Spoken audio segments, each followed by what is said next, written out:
Hello and welcome to our channel. तो आज की इस वीडियो में हम देखेंगे कि सीआरआर क्या होता है और एसएलआर क्या होता है। CRR means cash reserve ratio and SLR means statutory liquidity ratio. तो सबसे पहले देखते हैं सीआरआर क्या होता है। जैसे कोई भी बैंक होते हैं, उनके पास जितना भी पैसा होता है, अगर एक बैंक है उसके पास जितना भी पैसा है उस पैसे का कुछ परसेंट जो है उसे आरबीआई के पास रखना होता है। आरबीआई के पास इसलिए रखना होता है ताकि कभी भी कोई फ्रॉड हो जाए, कोई बैंक रन हो जाए, या फिर बैंक जो है घोटाले में चलती है, कभी कभी पैसा नहीं होता है, तो उन सब कंडीशंस में जो सीआरआर का पैसा है वो यूज़ किया जा सके। जैसे कभी कोई फ्रॉड होता है तो लोग आके अपना पैसा मांगने लगते हैं, क्योंकि उन्हें डर लगता है कि कहीं बैंक मेरा भी पैसा ना लेकर चला जाए। तो जो उस टाइम सीआरआर का जो पैसा है उसको यूज़ किया जाता है एंड बहुत सारी प्रॉब्लम्स में भी यूज़ किया जाता है। तो उसे प्रॉब्लम्स मतलब जो भी आएंगी बैंक के ऊपर उसको सॉल्व करने के लिए ये सीआरआर का पैसा आरबीआई रखता है, ताकि फ्यूचर में इसका यूज़ किया जा सके। तो bank must keep this deposit और बैलेंस विद आरबीआई। बैंक को कुछ डिपॉजिट जो है आरबीआई के पास रखना होता है। आरबीआई डज नॉट पे इंटरेस्ट ऑन दिस डिपॉजिट। जो ये डिपॉजिट आरबीआई के पास बैंक रखते हैं तो आरबीआई इस पर कोई इंटरेस्ट पे नहीं करता है, एक्सेप्ट इन extra ordinary situation like 1990s banking slowdown. जब 1990s में 1999 के टाइम जो है बैंकिंग स्लो डाउन हो गया था, मीन्स जो बैंक है वहाँ उस टाइम फाइनेंशियल मार्केट में मंदी चल रही थी। तो उस टाइम एक्स्ट्रा ऑर्डिनरी उसने जो आरबीआई है उसने कुछ इंटरेस्ट बैंक्स को दिया था। उस टाइम कुछ इंटरेस्ट बैंक्स को आरबीआई ने पे किया था, क्योंकि उस टाइम प्रॉब्लम चल रही थी। बट ऐसे वो पे नहीं करता है कोई भी इंटरेस्ट। तो बैंक अर्न्स नो प्रॉफिट और इंटरेस्ट। जो ये पैसा बैंक रखते हैं आरबीआई के पास सीआरआर, उस पर कोई प्रॉफिट या इंटरेस्ट नहीं मिलता है। सीआरआर टर्म को ब्रिटिश इकोनॉमिस्ट जे.एम. केन्स ने सजेस्ट किया था और इसे इंट्रोड्यूस किया गया था यूएस फेडरल रिजर्व में, जो कि सेंट्रल बैंक ऑफ अमेरिका है। अमेरिका जो USA United states of America है उसका सेंट्रल बैंक है यूएस फेडरल रिजर्व, जहाँ पे सबसे पहले जो है सीआरआर को इंट्रोड्यूस किया गया था। और आरबीआई एक्ट 1934 के अकॉर्डिंग ये सारे बैंक्स के लिए मैंडेटरी है कि उन्हें सीआरआर रखना ही होगा। और जो आरबीआई है सीआरआर का कितना परसेंट होगा वो आरबीआई डिसाइड करती है, और कोई फिक्स अमाउंट नहीं है, मिनिमम भी फिक्स नहीं है और मैक्सिमम भी फिक्स नहीं है, कोई भी अमाउंट हो सकता है। बट कभी भी सीआरआर जो है 100% नहीं हो सकता। अगर सीआरआर 100% हो जाएगा तो बैंक के पास कोई पैसा ही नहीं रह जाएगा, और जब कोई पैसा नहीं रह जाएगा तो वो लोन में कोई पैसा नहीं घुमा पाएगा, और जो इकोनॉमी है वो स्टॉप हो जाएगी। बिकॉज बैंक के पास जब पैसा ही नहीं होगा तो बैंक उसका काम ही क्या है, उसको लोन देना है, डिपॉजिट्स लेना है। बट जब सीआरआर 100% हो जाएगा तो वो 100% अपना पैसा आरबीआई को रख देगा, तो इसमें तो इकोनॉमी ही स्टॉप हो जा रही है। तो कभी भी सीआरआर 100% नहीं हो सकता है। सीआरआर 100% से हमेशा कम होगा, 100% नहीं हो सकता है। और जो भी डिफरेंट बैंक्स हैं उनके लिए डिफरेंट सीआरआर होता है। जैसे RBI state bank of India के लिए थोड़ा ज़्यादा सीआरआर रखेगी, क्योंकि स्टेट बैंक ऑफ इंडिया जो है वो इकोनॉमिकली इम्पोर्टेंट बैंक है हमारी इंडिया में।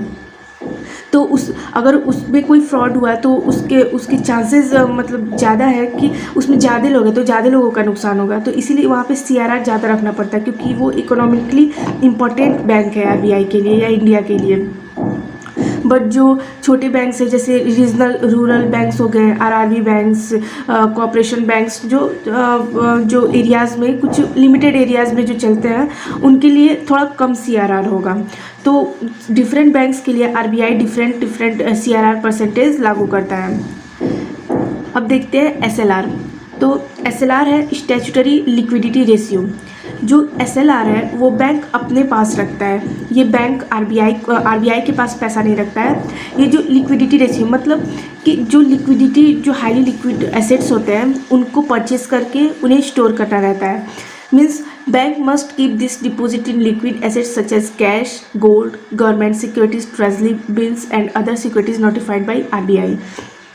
आरबीआई ने जितने गोल्ड सिक्योरिटीज़ या फिर जो भी कमर्शियल पेपर्स हैं उन जिनको वो लीगली वैलिड मानता है, उन पेपर्स को बैंक्स को ख़रीदना होता है एंड उनको बैंक जो है अपने पास रखता है। जैसे कि वो कैश भी रख सकता है, कुछ गोल्ड भी खरीद के रख सकता है बैंक अपने पास, कुछ गवर्नमेंट सिक्योरिटीज़ भी रख सकता है। गवर्नमेंट सिक्योरिटीज़ मीन्स गवर्नमेंट जब पब्लिक से पैसा मांगती है तो वो कैसे मांगती है, वो गवर्नमेंट सिक्योरिटीज़ इशू करती है फाइनेंशियल मार्केट में, स्टॉक मार्केट में, और जो लोग हैं, पीपल हैं, वो इसे खरीदते हैं। और कुछ टाइम के बाद, कुछ फिक्स्ड टाइम के बाद, जो कि 1 साल बाद का टाइम होता है, उसके बाद वो इंटरेस्ट पे करती है गवर्नमेंट, प्रिंसिपल के साथ इंटरेस्ट पे कर देती है। मीन्स अगर गवर्नमेंट को 100 रुपीज़ चाहिए तो 100 रुपीज़ के गवर्नमेंट सिक्योरिटीज़ मार्केट में इशू करवाएगी, और जो जनता है, पीपल है, वो 100 रुपीज़ के गवर्नमेंट सिक्योरिटीज़ खरीदेंगे, जिस पे 8% का,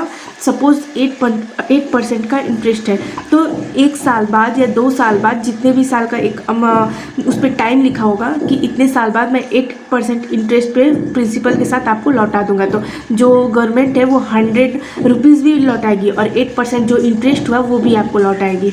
तो गवर्नमेंट सिक्योरिटी से हमें फ़ायदा भी होता है कि हमें इंटरेस्ट कमाने को मिलता है। और जो ट्रेजरी बिल्स है वो भी गवर्नमेंट इशू करती है, बट ये 1 साल से कम का होता है। मीन्स 6 महीना से 7 महीना, 2 महीना, 3 महीने का भी हो सकता है। तो ये ट्रेजरी बिल्स है।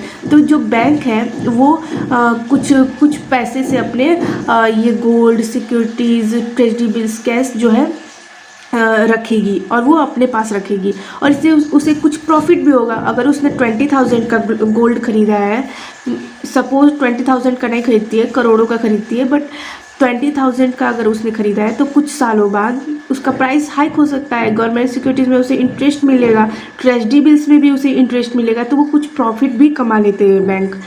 इस टाइम जो है नाउअडेज जो SLR है वो 18% चल रहा है, एंड इसे 40% से ज़्यादा नहीं किया जा सकता है।